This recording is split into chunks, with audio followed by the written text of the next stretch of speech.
about 15 minutes before dark. I'll never escape. When a man's missing, the Coast Guard comes out and goes around, and the prison boat circles. They both circle, looking all along the shoreline for anybody. I had originally planned to be underwater with the snorkel. I lost what I needed. I lost the snorkel to keep myself underwater. And for that reason, I think I failed on it.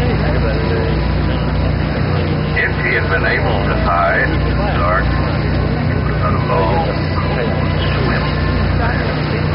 I was more or less hoping to go to Point Richmond, which is about, I think, 8 miles or so, and had a plastic bag to keep myself afloat. The only thing I was concerned, how long could you stand in that water without being unconscious? Maybe heavy underwear. And I guess that's why the man may tell me that's why the guy that was me died and drowned, because of that heavy underwear. It's like concrete. Alcatraz prison was never completely filled. Those who did end up here considered themselves the elite among them. The prisoners on Alcatraz wasn't like the prisoners in Folds or San Quentin, places like that. On the rock, you're up in the... I'm not trying to put a feather in my hat or nothing. They handled a lot of class.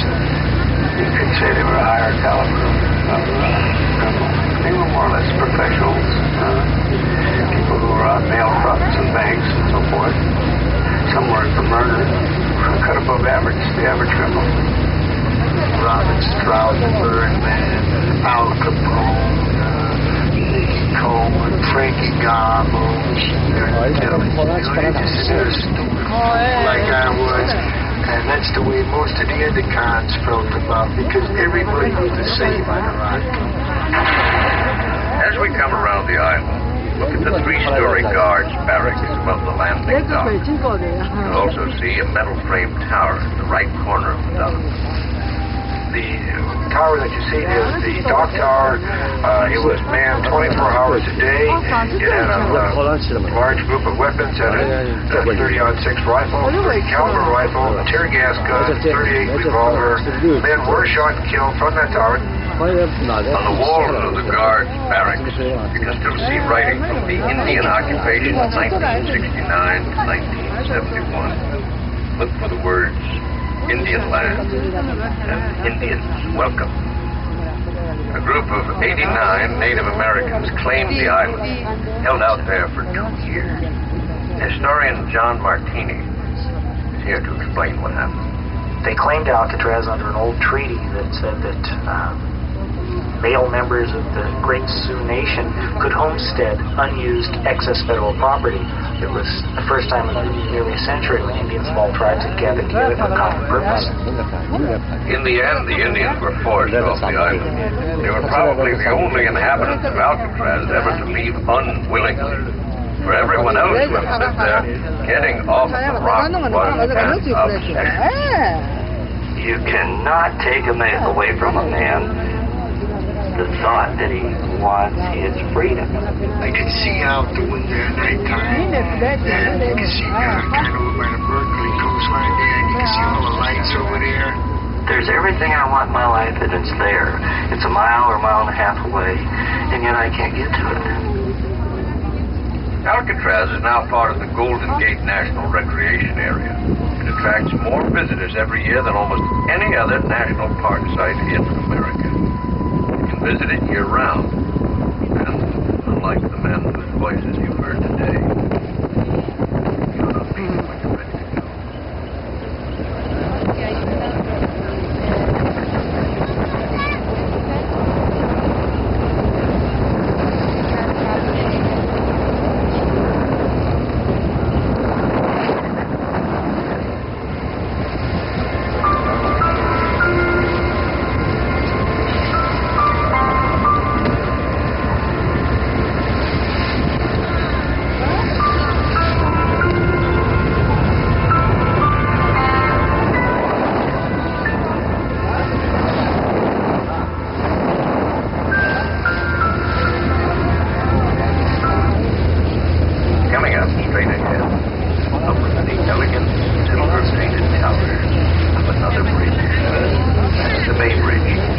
it connects San Francisco to the city of Oakland, 4 miles away on the other side.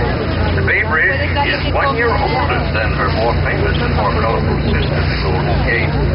That doesn't mean she doesn't stand out on her own. Caltrans claims that the Bay Bridge is the busiest bridge in the country. Actually, she's 3 bridges in one. It took 2 suspension bridges to span the stretch of water from San Francisco to the wooded hills of Yerba Buena Island in the middle of the bay, and find the huge concrete block between 2 of the towers. That's a man-made island built to connect them. Might not look like it from here, but that one block holds more concrete than Empire State. The third part of the Bay Bridge is on the other side of Yerba Buena Island. That span became famous in 1989 when part of the roadway collapsed during a powerful Loma Prieta earthquake. Measured 7.1. You might notice lots of trees. This is for the magnet to them. Instead of Between each other. side to make it more earthquake resistant, they're replacing it. Each other. And I decree it shall be called the Emperor Norton Bridge. Ah, remember I promised I'd introduce you to the Emperor?